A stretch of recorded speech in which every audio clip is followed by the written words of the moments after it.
This is Reality Bytes Radio with our guest, Dr. Katherine Albrecht. Later on, in about 20 minutes, we'll have Melanie Ritchin, Henning Wick, and Magnus Olsen joining us. We were talking before the break about the microchipping of people, and a lot of people would think that's a step too far, and they might not understand the implications of what's actually happening now as a move towards that. And, a lot of people in the UK... Sorry? Yeah, could I tie this in with Google, because there's a recent development that's very relevant here. Yeah, on you go. Yeah, sure.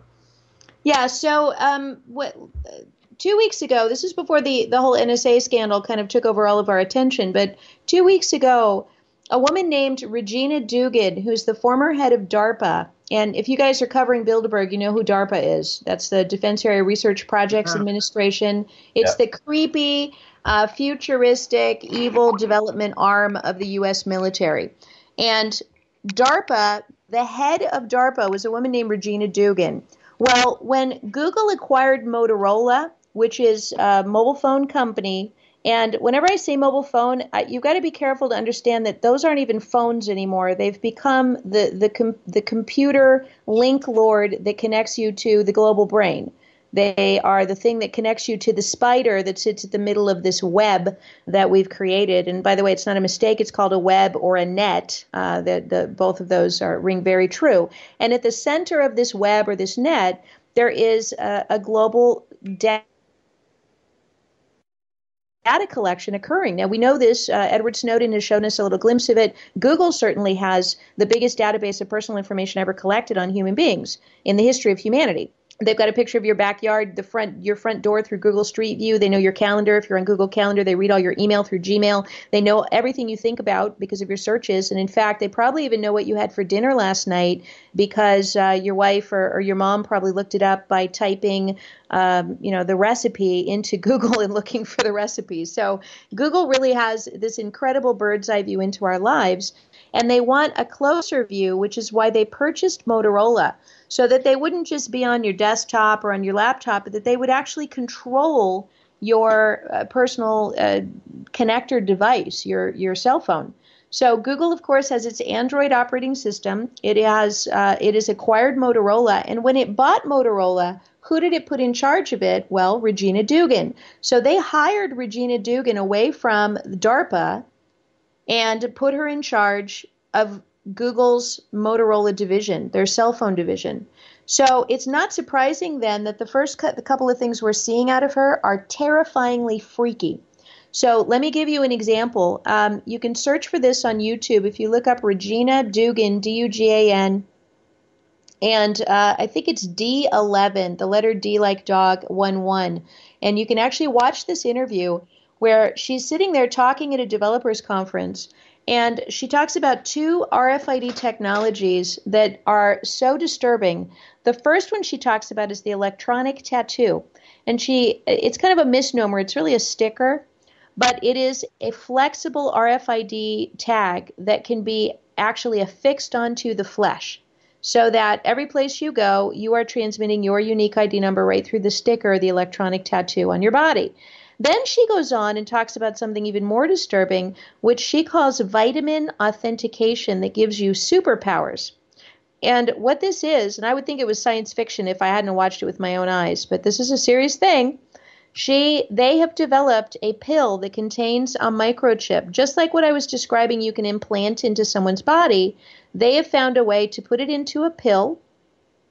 And once it's in the pill and you swallow it, then it interacts with the acids in your stomach to create a weak battery field, because batteries are based on acid. You have acid in your stomach. The acid in your stomach creates a battery that powers this pill that you've swallowed to transmit through your flesh.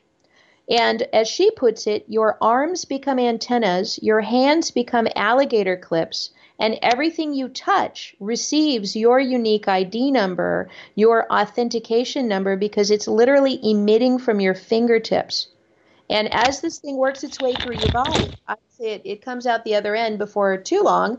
And so she said, yeah, you could take one of these every day for 30 days. You would just, in the morning, along with your morning coffee, you would take your vitamin authentication And everything you touch that day, your smartphone, your car ignition, your desktop computer, your music device, whatever you touch, instantly responds to you because you're speaking its language in bits and bytes and electricity.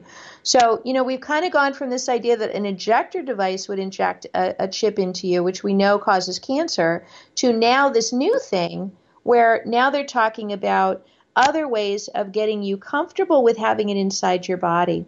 And if you haven't seen it yet, you should take a look at the Verizon DNA commercial. I'm sure it's available online. And in this commercial, you actually see a guy getting strapped into a very futuristic operating into a chair. And then this injector device comes along and it injects something into his arm. And what it injects into him is Verizon DNA. And you see, I mean, it's animated, but you see like the actual DNA structure of this man's body changing because of its interaction with the technology, and they're morphing.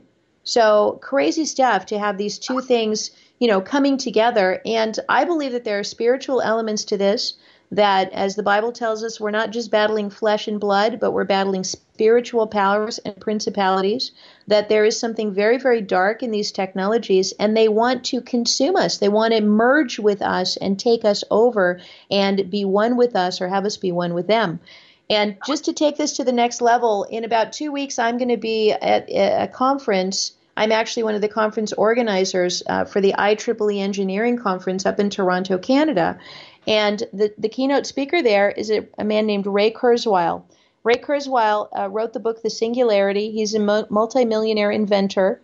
And he has written about and practically preaches about the day when we will merge with our machines, when the technology and we will become one, when we can get rid of these meat packages we call bodies, and we can just soar off into the cosmos as pure a mental energy as part of our internet connection, and we'll all just live in this virtual world. It's very disturbing, the singularity that he describes when we unify with the technology. And you would think that that's just kind of crazy science fiction and you'd shrug it off, except for one thing. Google just hired him to be their head of engineering for Google. And so you say, well, wait a minute, why is Google hiring all these freaky people? They're hiring, Ray Kurzweil, Singularity guy, to make us one with the machines. They're hiring Regina Dugan, the former head of DARPA, to put the machines literally inside of us. They're hiring, and then when you ask Larry and Sergey, what do you want Google to become? A couple of years ago, they answered that question and they said, like the mind of God. So, these are not little companies that are just trying to make a buck and get through the day and people doing their jobs. This is like a big spiritual thing that is coming. And I said earlier that there's a reason why they call it the web, or a reason why they call it the net. Where there's a web, there is a spider. And where there is a net, there is a predator and there is prey. And I think we all are beginning to feel, especially with these new revelations of so much government spying through the technology, that these technologies may not be our friends in the long run. Well, of course, there's been a lot of movies out talking about pills. I think THX 1138 was a movie where you had to take your pill every day, and if you didn't take it, they could actually tell you hadn't taken it because it wasn't emitting the signal from your body to prove you'd taken it. And at the Bilderberg conference there last week, there was I can't remember his first name, Mr. Thiel, who was quite high up in the transhumanist movement. So they were obviously discussing something along those lines as well. Merging machines with people, but it's a very frightening thing, and I'm sure there's some people listening who possibly don't know much about this subject. But when you have the head of Google and all these people meeting and discussing this type of technology, it isn't science fiction anymore. I believe they've tried it. I think they've tried it out and they know it works.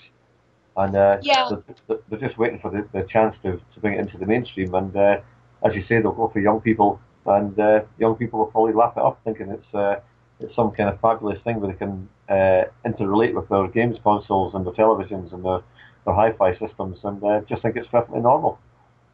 Well, and what's really frightening about what you just said, that you think they've already developed it, to the extent that there is futuristic technology that has been developed and not yet exposed to the American people. I know that some people have said that the U.S. military develops things 3 to 5 years and sometimes 5 to 10 years before we ever see them released to the general public as a, quote, breakthrough.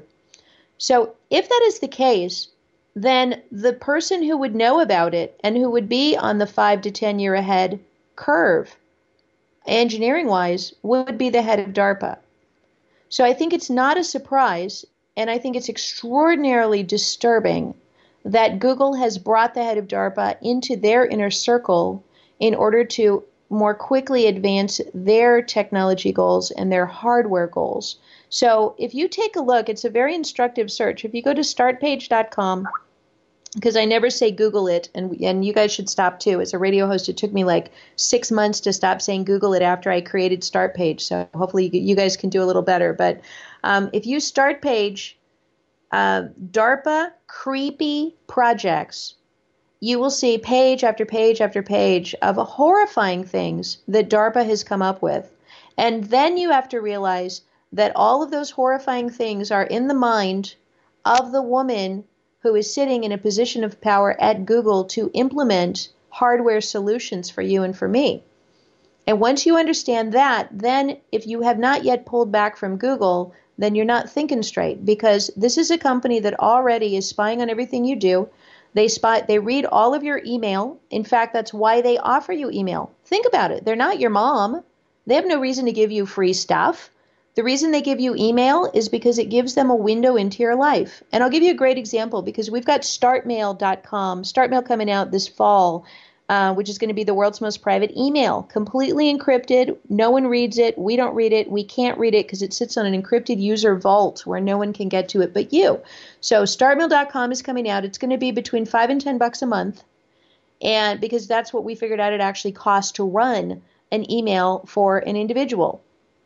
But Google gives it to you for free. So I'm speaking at the Liberty Forum here in New Hampshire a couple of months ago. And, somebody in the audience says, well, Katherine, why would we buy StartMail if we could get Gmail for free or Yahoo Mail or Hotmail for free?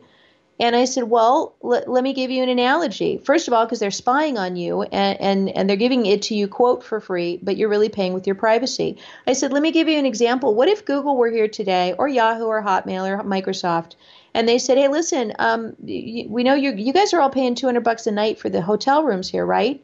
And we'd all go, yeah.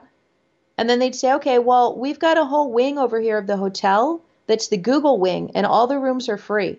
There's just one catch. We've put microphones in all of the rooms. We've put cameras aimed at the beds and the showers and the toilets, and we've bugged all the phones. But it's okay because it's free. And I'll tell you, every single person in the room was like, oh, okay, I get it. I think I'd rather pay the $200.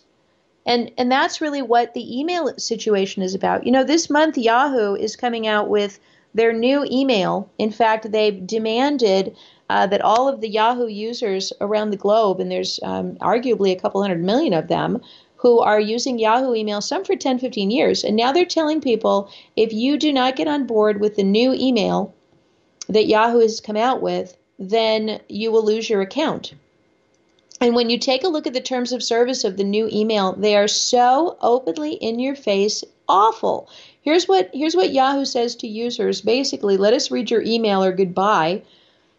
They say that all users who make the transition to upgrade to their newest platform agree to let the company perform content scanning and analyzing of your communications content to target ads, offer products, and perform abuse protection. So content scanning and analyzing of your communications content, they're talking about not only reading every email you send, but reading every email you receive. So even if you write to a friend who has a Yahoo account, you're having the thing you write to your friend wind up in Yahoo's account on you. So even if you don't have a Yahoo account or a Gmail account or a Hotmail account, they have a record of you with your name at the top, and everything you write to any one of their customers goes in your record.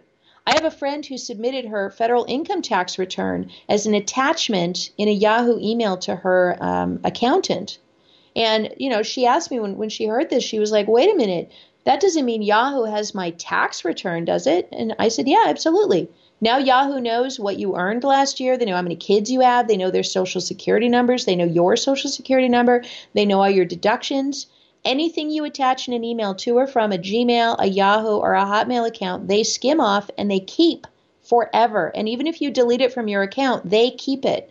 So for that reason, we've created Start Mail, which is the absolute most private email that you can get.